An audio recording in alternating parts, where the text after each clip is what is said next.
আসসালামু আলাইকুম। আমি এখন বর্তমানে আছি কুয়েতে। আজকে আমি যে জিনিসটা দেখাবো হচ্ছে খাবার। কুয়েতের সকালের নাস্তা কয় টাকা খরচা যায়। তো আমি একটা ইডেনি একটা দোকান থেকে লইছি 200 পয়সায়। 200 পয়সায় একটা এইভাবে দুইটা রুটি আর কি। এই যে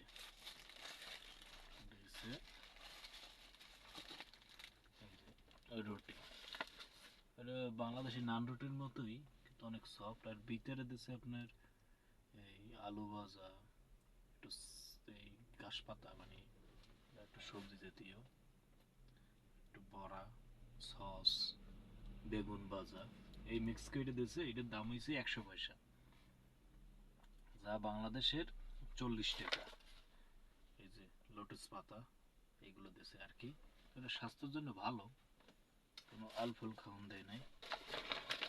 আর সাথে দিয়েছে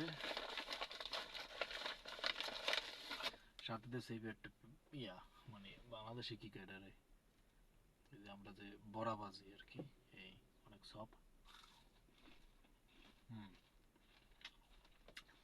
আর এই দইয়ের 2 পিস লইছি, 2 পিসের দাম নিয়েছে 200 পয়সা, যা বাংলাদেশি টাকায় 80 টাকা। এই 80 টাকা দিয়ে সকালের নাস্তা খাই। সর্বনিম্ন নাস্তা।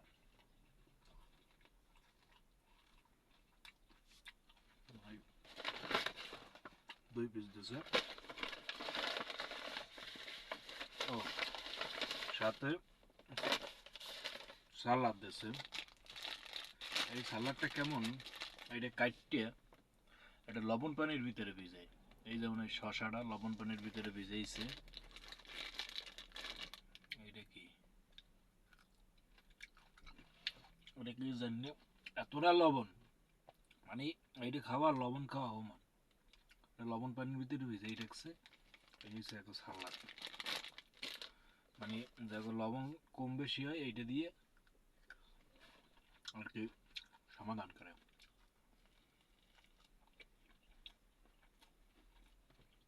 সেই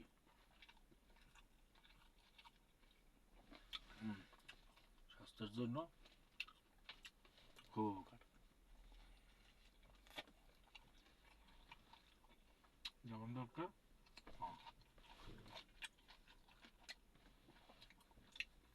এটার নাম হয়েছে কইতে কয় মুশাক্কেল, খবুস মুশাক্কেল, মানে রুটি দিয়ে বানানো দিকে খবুস। আর যদি এইভাবে পরোটা দিয়ে বানায় তাহলে হচ্ছে চাপাতি। পরোটারে কয় আবার চাপাতি, চাপাতি মুশাক্কেল।